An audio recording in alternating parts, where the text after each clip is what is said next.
perkenalkan nama saya Erlisa Elizabeth. Saya dari Kampus Akademi Kebidanan RSPAD Gatot Subroto yang ada di Jakarta Pusat. Video kali ini saya akan menjelaskan tentang adaptasi bayi baru lahir di luar uterus. Uterus itu apa sih? Uterus itu adalah rahim. Jadi saat bayi yang dilahirkan dari seorang perempuan harus bisa beradaptasi dengan lingkungannya.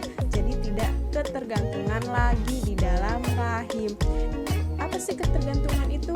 Ketergantungan seperti apa sih? Ketergantungan di sini seperti dari segi pernapasan masih dibantu oleh ibunya. Dari segi nutrisi pun juga masih dibantu oleh ibunya. Dan masih banyak lagi yang masih dibantu oleh ibunya. Banyak perubahan-perubahan yang akan dialami bayi saat di luar uterus. Seperti saat bayi ke lingkungan di luar uterus atau rahim harus mendapatkan oksigen melalui sistem pernapasannya sendiri, mendapatkan nutrisi secara oral atau dari makanan dari mulutnya untuk mempertahankan kadar gula yang cukup, mengatur suhu tubuh dan melawan penyakit. Periode bayi baru lahir di luar uterus itu disebut periode transisi. Periode ini lebih dari 1 bulan atau lebih setelah masa kelahiran. Transisi yang paling nyata dan cepat terjadi adalah sistem pernapasan dan sistem sirkulasi termogulasi. Pernapasan ada 2 yang sangat berperan. Yang pertama, ada hipoksia pada akhir pernapasan dan rangsangan fisik di luar uterus yang merangsang pusat pernapasan di otak. Dan yang kedua ada tekanan rongga dada yang terjadi karena komposisi paru-paru selama persalinan yang merangsang masuknya udara ke dalam paru-paru secara mekanis. Upaya pernapasan pertama seorang bayi berfungsi dari mengeluarkan cairan paru-paru dan mengembangkan jaringan alveoli di dalam paru-paru untuk pertama kalinya. Ada perubahan dalam sistem peredaran darah. Setelah lahir, darah bayi harus melewati paru-paru untuk mengambil oksigen dan mengantarkannya ke seluruh jaringan. Ada 2 peristiwa yang mengubah tekanan darah sistem pembuluh darah pada saat tali pusatnya dipotong. Tekanan menurun karena berkurangnya aliran darah ke atrium. Hal ini menyebabkan penurunan volume dan tekanan atrium kanan. Kedua hal ini membantu darah dengan kandungan oksigen sedikit mengalir ke paru-paru untuk oksigen. Adaptasi yang ketiga. Nah, adaptasi yang ketiga ini adalah sistem termoregulasi atau adaptasi pada suhu lingkungan. Nah, di mana bayi baru lahir ini belum bisa mengendalikan suhu tubuhnya sendiri. Pada saat bayi yang masuk ke ruangan bersalin, yang suhu ruang bersalin itu kan sangatlah dingin ya.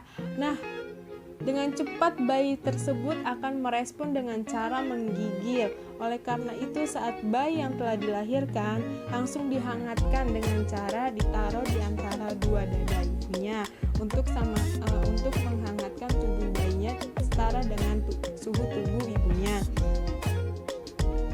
Terus bisa juga dengan cara memakaikan baju dan bedongan, itu untuk bayi yang cukup bulan.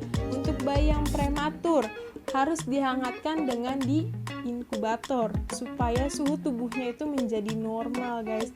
Pada bayi baru lahir ini kadar glukosanya sangat cepat sekali turun, maka dari itu bidan menyarankan ibunya untuk cepat-cepat bayinya dikasih ASI. Adalah sistem gastrointestinal. Nah, sistem ini berfungsi sebagai transport air dan makanan, mencerna makanan secara mekanik dan kimia, mengabsorpsi nutrisi hasil pencernaan ke dalam pembuluh darah, serta mengeluarkan zat-zat sisa. Hubungan esofagus bawah dan lambung belum sempurna. Disinilah bayi sering gumoh. Kapasitas lambung bayi pun juga hanya 30 cc, guys. Itu untuk bayi yang cukup bulan. Nah, yang kelima ada sistem perubahan imunologi. Sistem imun pada tubuh bayi untuk bayi yang baru lahir sangat rendah, maka bayi akan lebih rentan terhadap alergi dan infeksi. Kandungan kolostrum dalam ASI itu sangatlah berperan penting untuk imun tubuh bayi. Maka dari itu, bidan atau petugas kesehatan lainnya menyarankan ibunya untuk menyusui bayinya yang pertama kalinya. ASI yang pertama ini berwarna kuning dan sangatlah kental. Nah, itu jangan dibuang untuk ibu-ibu yang baru pertama kali menyusui anaknya. Nah, itu sangat baik buat imun tubuh bayi tersebut. Dan ibu juga harus giat memberikan ASI eksklusif selama 6 bulan. Adaptasi yang terakhir yaitu adaptasi yang keenam, yaitu perubahan sistem ginjal. Nah, kapasitas ginjal bayi baru lahir sangat kecil dan akan tumbuh seiring waktunya bertambah usia atau sesuai kebutuhan tubuhnya.